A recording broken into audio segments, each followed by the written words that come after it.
want to welcome everyone to the 221st birthday celebration of Thaddeus Stevens. This is the last event of several great events we had to honor Thaddeus Stevens. My name is Chris Metzler. I'm the Director of Student Services at Thaddeus Stevens College of Technology. We had over 100 students at a birthday bowling bash on Wednesday. We had birthday cake. Yesterday, Don Rhodes spoke about the play that he wrote about Thaddeus Stevens.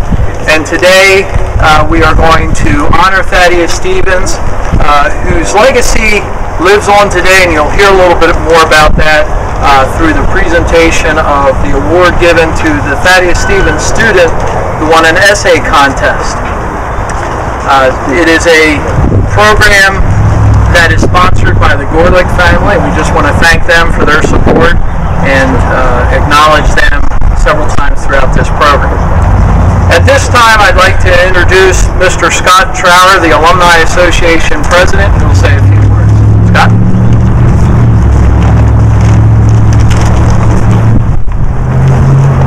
Thank you, Chris. Hello, I'm Scott Trower, a graduate of Thaddeus Stevens College, currently the president of the Thaddeus Stevens Alumni Association. Just have a few brief comments.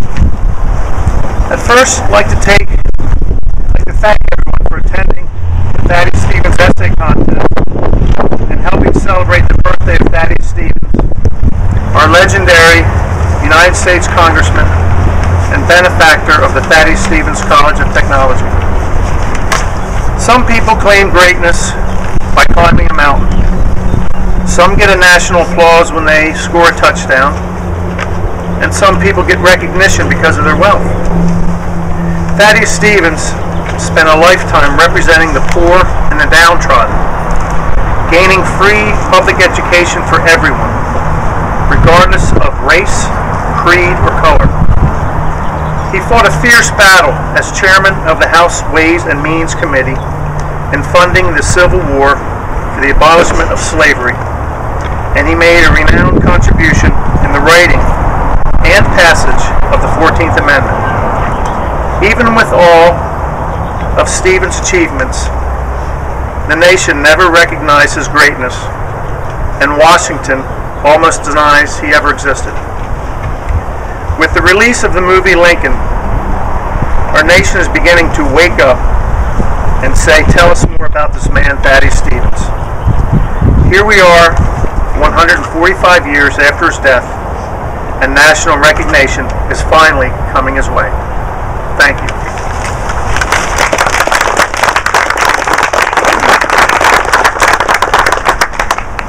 The cemetery where we're at today is a beautiful site within the city, and it's really thanks to a lot of volunteers that live around the cemetery here. And originally we were going to have Mike Peck speak, but in his place we'll have a member of the board, Randy Harris.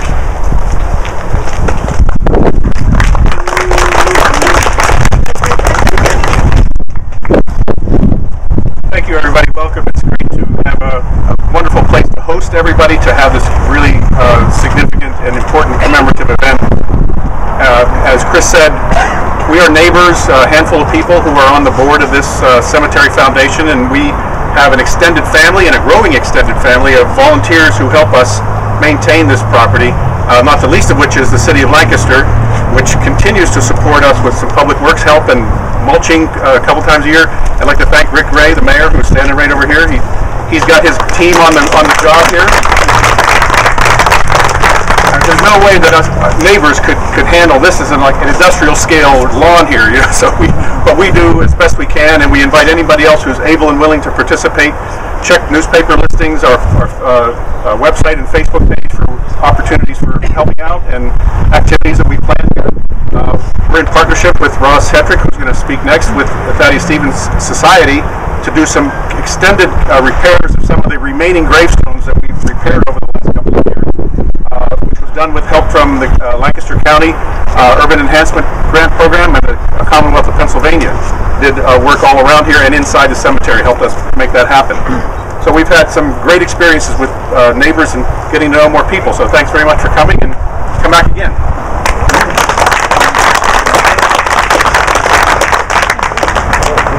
yesterday I showed up here with a rake and a broom to do some cleaning, and Randy and Don were already knee-deep in it, and I thank you for all your work here. It's much appreciated. When you think of Thaddeus Stevens, one of the people we always think about is our next speaker, Mr. Ross Hetrick, who is the president and founder of the Thaddeus Stevens Society. Ross? Okay.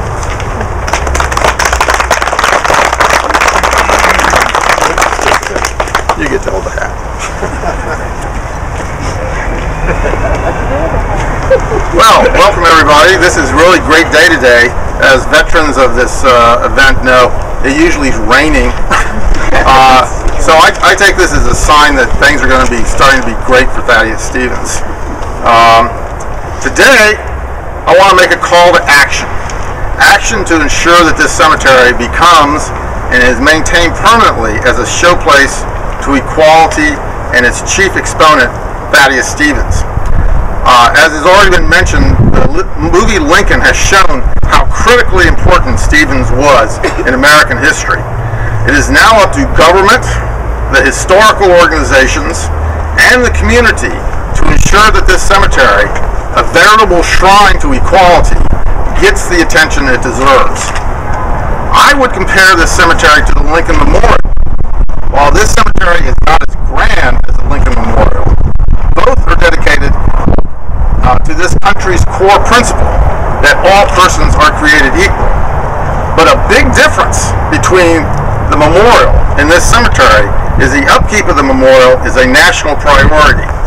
It is one of our nation's most sacred places and is maintained as such. The same should be for this cemetery.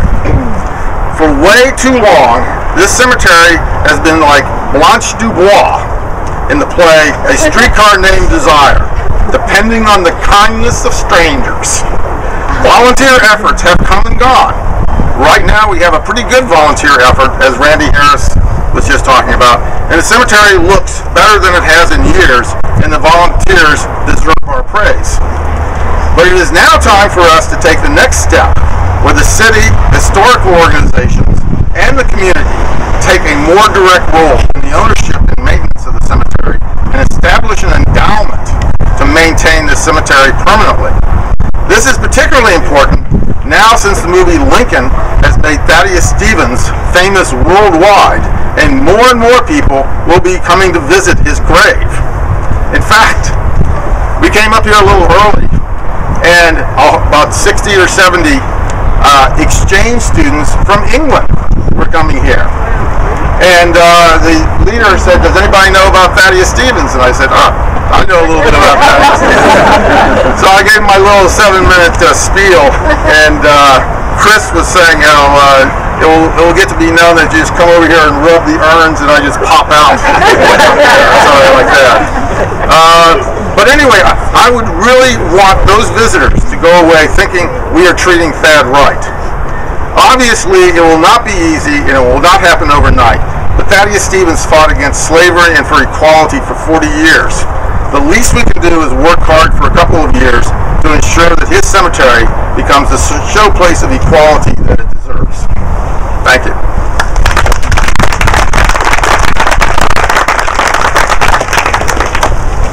Thank you very much. And now we would like to ask Kathy Brabson, author of the Stevens book, to come forward and say a few words.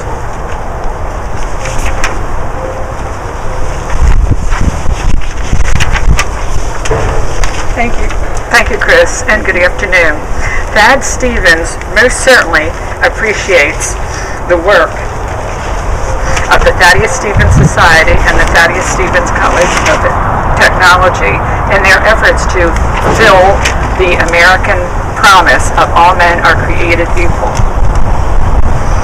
These two organizations have faithfully and successfully disseminated the legacy of Thad's legacy past this Shriner Concord Cemetery, beyond Lancaster City and County, across Pennsylvania, and throughout the United States of America. It is my pleasure, therefore, hopefully speaking for Thad, to thank Dr. Griscom, if you would come forward, please, Dr. Griscom, and Mr. Ross Hedrick, President of the Thaddeus Stevens Society, Dr. Griscom, President of the Thaddeus Stevens College of Technology. I'd like to thank them on behalf of Thad Stevens for their extensive work in disseminating the legacy of Thad and the promise that all men are created equal. I'd like to present you with a copy of Life of Thad Stevens. What part of all men are created equal do you not understand? Thank you.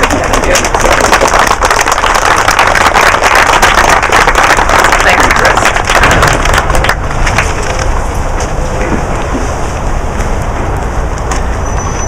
At this time, I'd like to introduce Mr. Paul Culbreth. He is a member of our staff at Thaddeus Stevens College for a little bit longer. He will be retiring shortly. However, his title is currently Director of Multicultural Affairs, Act 101 Counseling and Mentoring, Mr. Paul Culbreth.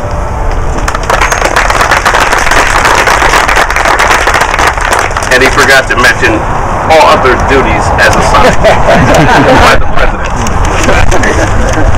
As in the past, I'm always honored when I participate in this commemoration of such an exceptional individual. And for the second year in a row, we've had a nice sunny day. And those of us veterans that have been coming here know that we needed to bring an umbrella. The accomplishments of Stevens it has been suppressed for probably over 75 years. And like all great deeds and good things and good endeavors, you can't keep it hidden for long. Only now has it started to move to the larger stage where it needs to be at. And I'm equally glad to be here and be a part of Stevens College, where I will be retiring this year, who has picked up the torch and has carried it faithfully toward old Thad. The seemingly small task of opening the door becomes extraordinary when you open a door to a room filled of opportunities, and that's what we do. Today's winner of the essay contest is one of those young folks who dared to dream and dream for a better life. So I have the pleasure of introducing that young man, Mr. Andrew Mizrabicki. And I always mess his name up.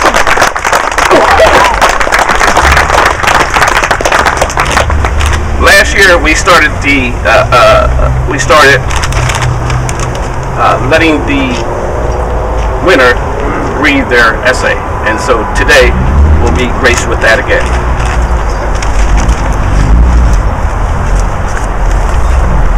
I'd like to thank everyone for coming out today. Again, like I said, it's a very nice day to be out. No rain. And get to celebrate this wonderful man. So, it is impossible to tell you anything about Stevens' life and ambitions without first telling you a little bit about myself. I am the poster child beneficiary of Mr. Stevens' efforts to better the lives of common men.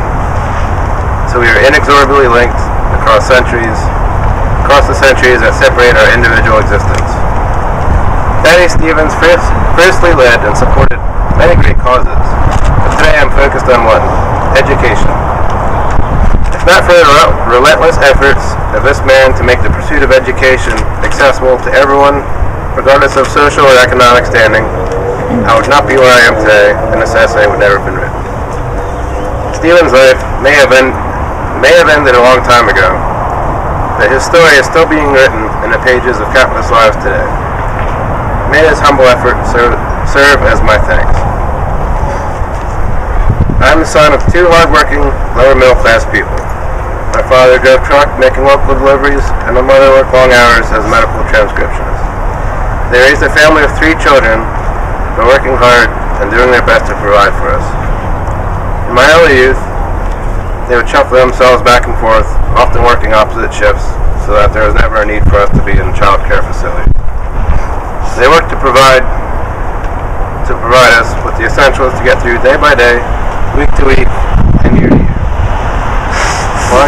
While we may have been close to living in poverty at any given moment, they concealed the severity of our hardships with warm smiles, open arms, and the assurance that it would always be okay. The three of us went through the public school system, receiving an education along the way that to this day has benefited us. It had and has put us in positions that give us more than a chance to succeed. Had Thaddeus Stevens taken a popular stance to repeal the free education system, my two siblings and I might never have had the chance to reap the benefits of his efforts and save free schools.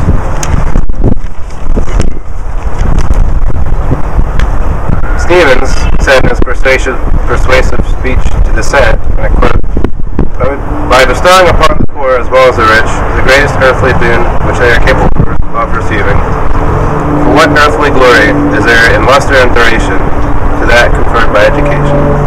End quote. It is very possible that my family could have been labeled poor, or that my parents may have had to choose which child would get educated, or that they may have only had the means to pay for one of them. Stevens' fight for free education is a multifaceted idea. On the surface, it gives the right of free education. On the surface, it gives the right of education to all classes of people. If you scratch the surface a little bit, you'll see that it frees people from being labeled in the classes of rich and poor. Further analysis reveals that it allowed future generations to break free from those who could better themselves and those who could not because of monetary restraints. Perhaps because they too were the product of a family that could not afford to pay for their children's education. I, for one, am extremely grateful that the great commenter, Mr. Stevens, had the foresight to see how this law would play out for future generations' benefit. Not only was my immediate family among the beneficiaries of the state system of education, but many millions of other residents of the Commonwealth of Pennsylvania have come to reap the benefits of Thaddeus Stevens' efforts. The following quote is from Stevens after convincing the state senate that repealing the free school system would not be in the best interest of Pennsylvania's residents, current and future. And I quote again, "If a single child educated by the Commonwealth should drop a tear of gratitude on his grave, he would be eternally grateful." I believe entire rivers could be forged from the grateful tears of all the children that have benefited from this man's work. Sadly, he is a largely unsung hero. It is for that reason that today I sing.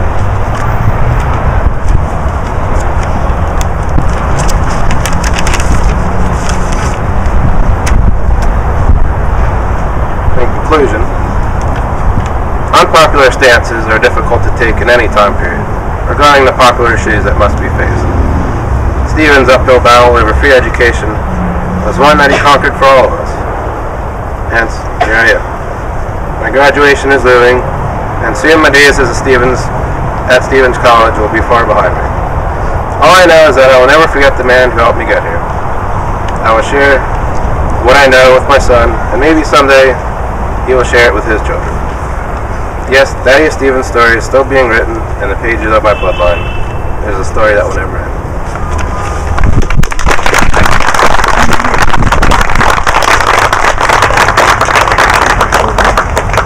And this time I'd like to ask Mr. James Russell Wolf, an alum of Thaddeus Stevens and representative of the Gorlick family, to come forward.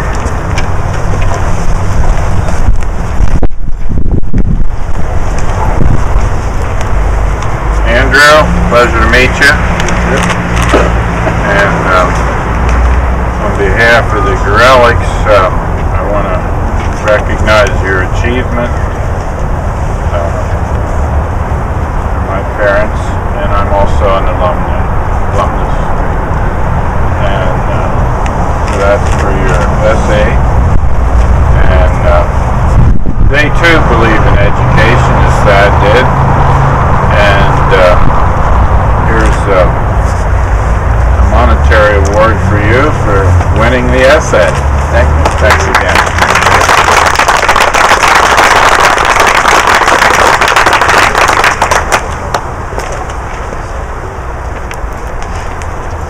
before we close, I just want to let everyone know that if you did not receive a ticket, we do have a banquet afterwards, and this year we have a special play presentation where Ross Hetrick will play the role of Lincoln, so that will be interesting.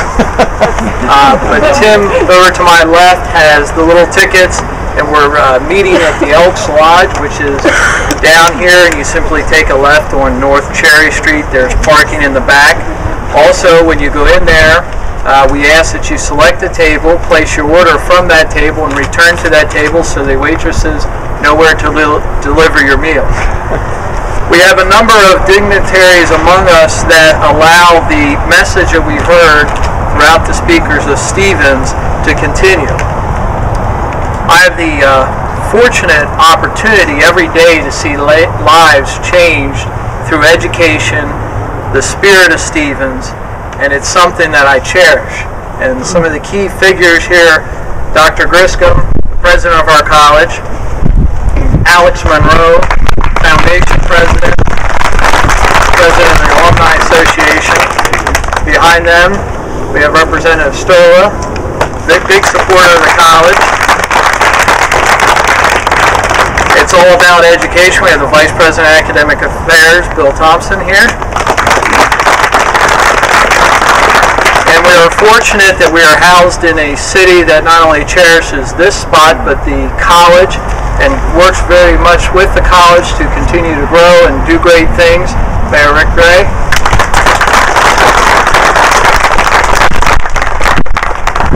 So with that, I invite you all to come to the dinner, and before we leave, I'd like Dr. Cooper to come forward for the closing prayer. Thank you.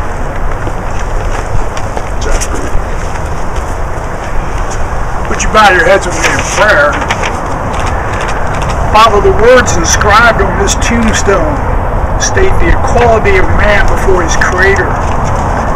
Those words are not a cliche to us, but a commitment to stand against injustice.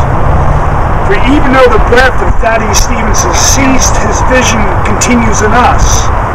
It is my prayer here today that each one of us would press on to see individuals, regardless of race, color, or creed, have the freedom to obtain a good education, to live wherever they want to work in the vocation of their choice, and to receive equal wages for doing so. We've certainly come a long way, but there's still so much more yet to do. With your guidance, O Lord, and our willingness to work together, I'm confident, as each of these individuals are, that we'll have a great future. In Christ's name.